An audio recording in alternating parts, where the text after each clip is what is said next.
management has properly addressed the second of our 10 domains. Okay, so now we've seen an overview of the kinds of issues and concerns that have to be addressed in domain number 2. Now let's take a look at the information security, the manager's audit for this domain. Okay, the first question here is, what is our written policy relative to the principle of least privilege? So, the first question is, do we even have a written policy relative to least privilege? And then, how do we enforce this policy? The second question, what is the security model that we use to help us focus on our primary security principle? Are we using Bell-LaPadula? Are we using Clark-Wilson? What is it that we're using?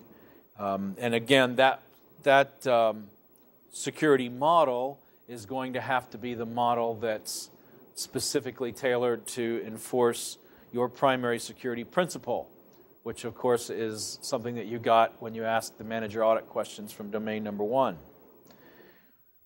And then the third question here is, what have we identified as potential threats to our security architectures? And how are we attempting to address those potential threats? Now, remember this little caveat.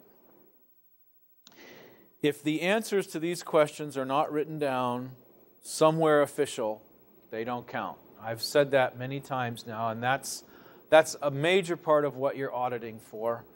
You're trying to ensure that these sorts of things, the answers to these manager audit questions, are written someplace. Because if they're not written down, then you'll have a hard time making the case in court that says we've been doing this stuff.